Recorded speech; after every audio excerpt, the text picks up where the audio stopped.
நம்ம ஸ்ரீகுமரன் தங்க மாளிகை ட்ரிபிள் ஸ்டார் திட்டத்தில் நீங்களும் ஆகலாம் சூப்பர் ஸ்டார். ஸ்வர்ணதாரா பிளஸ் மற்றும் flexi digi plus. Download the SKDM jewel app today. இல்லை, அது நான் ஏற்கனவே நிறைய பேட்டி கொடுத்துருக்கிறேன், இதை பற்றி பதிலும் சொல்லியிருக்கிறேன். ஆனால் என்னென்னா, அந்த தீர்ப்பில் வந்து யாரும் பேசக்கூடாது அப்படிங்கிற மாதிரி அந்த பப்ளிக் ப்ராசிக்யூட்டர் சொல்லி, அதனால் அந்த நீதிமன்ற அவமதிப்புன்னு சொன்னாங்க. இப்போ நாங்கள் நீதிமன்ற தீர்ப்புகளை எதுவுமே போக விரும்பலை.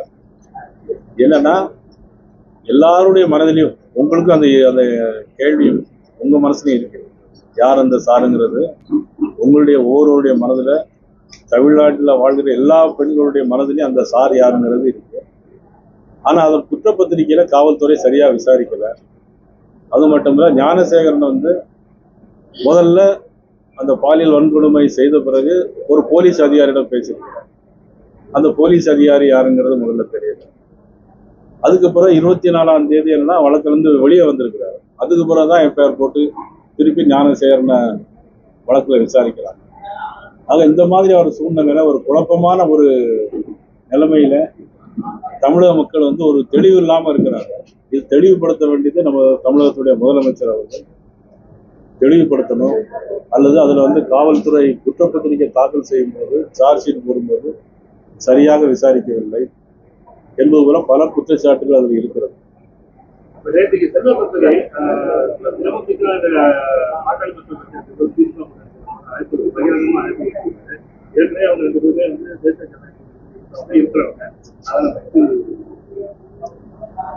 அதாவது இப்ப நான் வந்து எல்லாரையும் ஒரு அணியில திரள வேண்டும் நான் சொல்றேன். அது மாதிரி மதிப்புக்குரிய நண்பர் செல்வ பெருந்தை வந்து அவருடைய கூட்டணிக்கு அவங்க கேட்டிருக்கிறாங்க. அது அவருடைய சொந்த கருத்து. அதை பத்தி நம்ம ஒன்றும் கருத்து சொல்வது.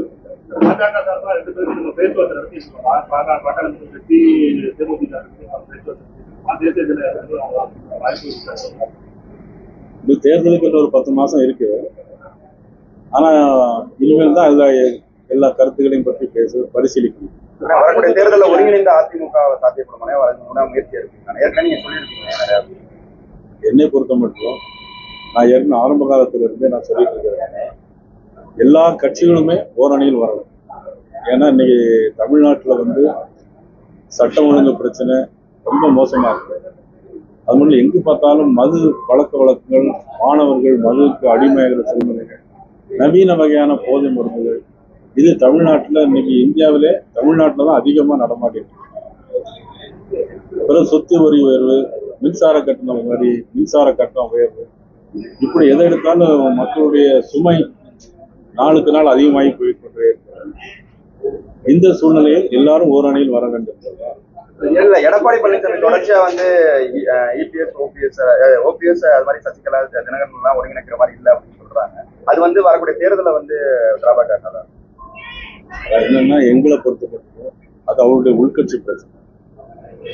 அதை பத்தி நம்ம வந்து இன்னும் கருத்து சொல்றோம். கூட்டணியில தினகரனும் ஓபிஎஸ் வந்து தொடர்ந்து தானே இருக்காங்க.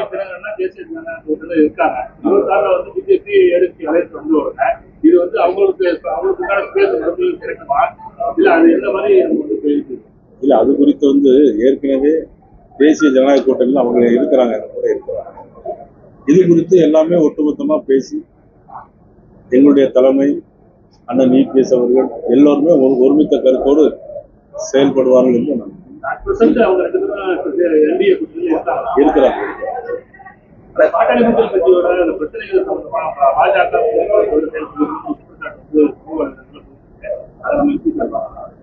பாரதிய ஜனதா கட்சியை பொறுத்த மட்டும் அவருடைய உள்கட்சி பிரச்சனை, பொதுவாக எந்த உள்கட்சி பிரச்சனையும் அடுத்த கட்சியை தலையிடுவது அது சரியான முறையான கருத்தாக இருக்காது.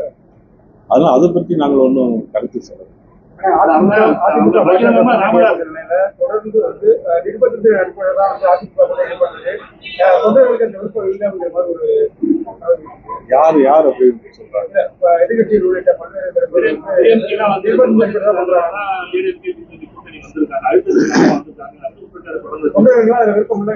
அதாவது திமுக வந்து இன்னைக்கு தோல்வி பயத்துல இருக்காங்க. அதனாலதான் நீங்க நல்ல சிந்திச்சு பார்க்கணும். தோல்வி பயத்துல இருக்கிறதுனாலதான் இது துரோகமான கூட்டணி. அவங்க ஏன் நம்மளை பத்தி கவலைப்படணும்? அவங்க ஸ்ட்ராங்கா இருந்தா நம்மளை பத்தி, நம்ம கூட்டணியை பத்தி பேச வேண்டிய அவசியமே இல்லை. இப்ப நாங்க வந்து காங்கிரஸையோ அல்லது திமுகவையோ எந்த கட்சியை பற்றி நாங்கள் வந்து எந்த குறையும் சொல்லலை, அவங்க கூட்டணியை பற்றி நாங்கள் எந்த விதமான குறையும் சொல்லலை. இந்த மாதிரி ஒரு சூழ்நிலையில முதலமைச்சரோ எதுக்கு எங்களை பார்த்து பயந்துட்டு அந்த மாதிரி கூட்டணி பற்றி குறை சொல்ல வேண்டிய அவசியம் இல்லை. பேர்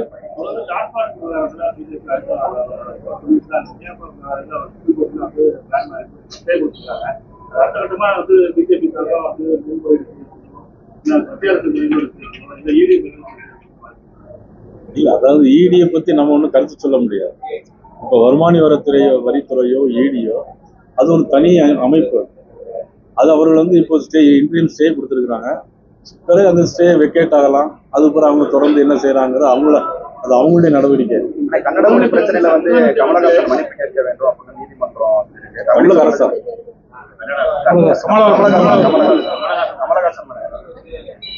அதாவது ஒவ்வொருவருக்கும் அவருடைய தாய்மொழி ரொம்ப பெரியது.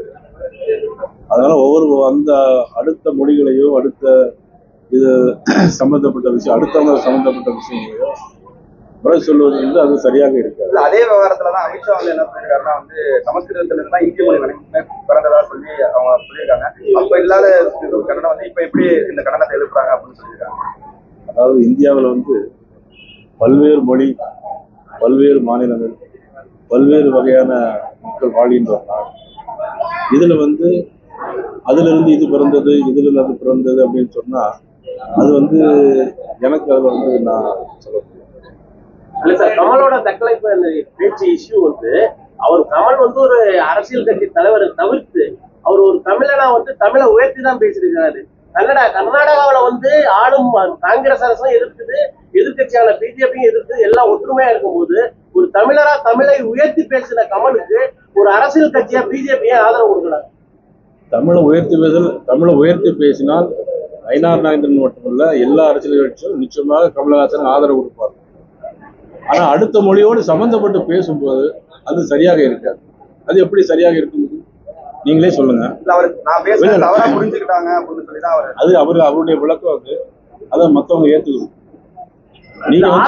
நீங்க வந்து தமிழை உயர்த்தி பேசுங்க. உங்களுக்கு நான் சப்போர்ட் பண்றேன், கமலஹாசனும் சப்போர்ட் பண்றேன், முதலமைச்சருக்கே சப்போர்ட். தமிழை உயர்த்தி பேசுறது தப்பு இல்லை. இன்னொரு மொழியோடு சம்பந்தப்படுத்தி பேசுவது வந்து சரியா இருக்கு. தமிழனுக்கு கமலுக்கு கிடையாது, கமலுடைய கட்சியும் கிடையாது. தமிழன் என்கிற முறையில தமிழுக்கு எங்களுடைய ஆதரவு உண்டு.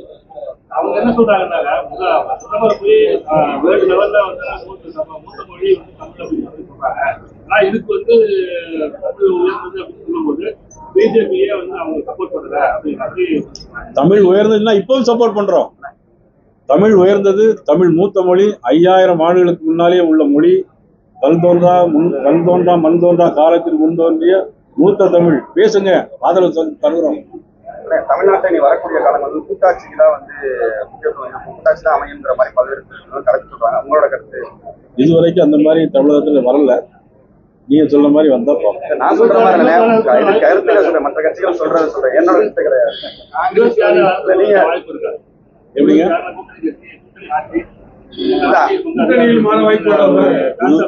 தமிழ்நாட்டில் இதுவரைக்கும் அந்த மாதிரி ஒரு வாய்ப்பு வரவில்லை.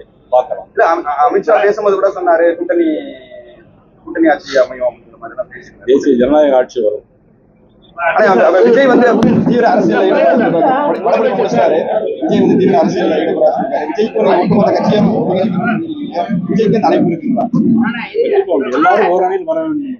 விஜய்க்கு அழைப்பு அதில் எல்லோரும் அப்படின்னா அது தமிழக அரசியல் கட்சிகளில் திமுகவை தோற்கடிக்க வேண்டும் என்றால் எல்லாரும் ஒன்று இணைந்து முதலமைச்சர் பிரதம மந்திரி போய் பார்த்து வந்ததுக்கு அப்புறமா ஈடியில வந்து மிகப்பெரிய மாற்றத்தை செந்தில் பாலாஜி அரசுல ஈடியோட ஜாயிண்ட் டைரக்டர் அதே மாதிரி வந்து டாஸ்மாக் ஊழலை கண்டுபிடிச்ச ஜாயிண்ட் டைரக்டர் பார்க்கப்பட்டிருக்காங்க. இது வந்து சம்பந்தப்பட்ட முதலமைச்சர் பிரதம மந்திரி சம்பந்தப்பட்ட இந்த சம்பவம் அது இயற்கையாக கூட நடந்திருக்கலாம் அல்லவா? ஈடிங்கிறது ஒரு தனி அமைப்பு. நான் ஏற்கனவே சொல்லிட்டேன், வருமான வரித்துறையோ என்போர்ஸ்மெண்ட் டைரக்டரேட் அது ஒரு தனி அமைப்பு. அதுல மூத்த அதிகாரி அவங்க எடுக்கக்கூடிய நடவடிக்கை நம்ம இதோடு ஒப்பிட்டு பார்ப்பது சரியாக. முருகன் மாநாடு ஏற்பாடு ஜூன் 22ஆம் தேதி மதுரையில் முருக பக்தருடைய மாநாடு நடைபெற இருக்கிறது. அதில் வந்து சிறப்பான முறையில் ஏற்பாடுகள் செய்யப்படுகிறது. 5 லட்சம் பேருக்கு மேலாக வருவதாக தகவல் இருக்கிறது. சிங்கப்பூர், மலேசியா போன்ற நாடுகளில் இருந்தும் அந்த மாநாட்டில் கலந்து கொள்வதற்காக வருகிறார்கள். நீங்களும் அதில் வந்து கலந்து கொள்ள வேண்டும். சேகர்பாபு ஒரு கருத்து சொல்றாரு, உண்மையான முழுக்கமத்தில் யாரும் மாநாட்டுக்கு ஆன மாட்டாங்க, இந்த திருச்செந்தூர் நடைபெற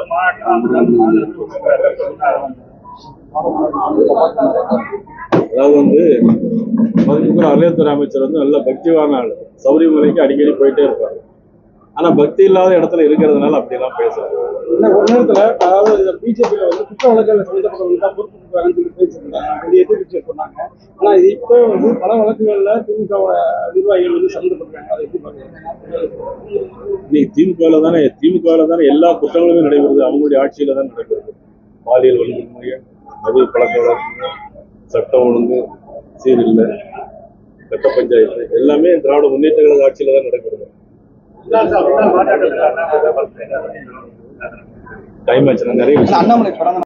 நம்ம ஸ்ரீகுமரன் தங்க மாளிகை ட்ரிபிள் ஸ்டார் திட்டத்தில் நீங்களும் ஆகலாம் super star. Swarnadhara, Swarnadhara plus மற்றும் ஃப்ளெக்ஸி டிஜி பிளஸ்.